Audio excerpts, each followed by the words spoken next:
कोपरगाव शहरात घरफोडी करणाऱ्या आरोपीस 2 तासात जेरबंद। अज्ञात चोरट्यानं घरातील 32 inch LED TV, set top box तसंच घरातील संसार उपयोगी भाडे चोरून नेली। यावेळी पोलिसांनी सर्व आरोपीला ताब्यात घेत सर्व वस्तू जप्त केल्या। मदरसामध्ये शिक्षण घेत असलेल्या अल्पवयीन परप्रांतीय 14 वर्षीय मुलानं विजेचा शॉक देखील देऊन केला खून। फैजान नाझीम मृत मुलाचं नाव। हातकणंगले तालुक्यातील आळते येथील घटना। अल्पवयीन पोलिसांच्या ताब्यात।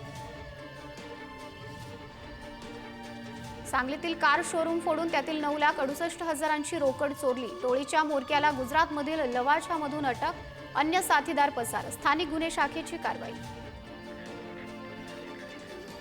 गोंदियात साईटोला गावाजवळ वैनगंगा नदीपात्रात अवैध रेती उत्खनन केली जात। स्थानिक गुन्हे शाखेनं रेती तस्करांवर कारवाईत 1,10,00,000चा मुद्देमाल जप्त। संभाजीनगरच्या दौलताबाद घाटातील कालीमातेच्या मंदिरात सेल्फी काढल्यानं महिलेसह मुलाला बेदम मारहाण। पुजाऱ्यासह चौघांवर गुन्हा दाखल। अकोल्याच्या कागजीपुरा येथील अट्टल गुरे तस्कर आणि चोर म्हणून ओळखला जाणारा मोहम्मद रोशन शेख पोलिसांच्या ताब्यात। 1 वर्षासाठी कारागृहात स्थानबद्ध। शेखरवर जनावरांची चोरी, जनावरांना ठार असे अनेक आरोप। सराईत गुन्हेगार कल्याणी देशपांडेला आंध्र प्रदेशातून अटक। पिंपरी चिंचवडच्या अंमली पदार्थ विरोधी पथकाची कारवाई। कल्याणी विरोधात 8 गंभीर गुन्ह्यांची नोंद।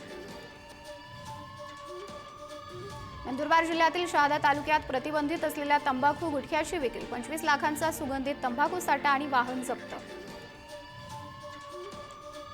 सांगलीत बस थांब्यावर बस न थांबवल्यानं प्रवासी तरुणी आणि वाहकामध्ये वाद।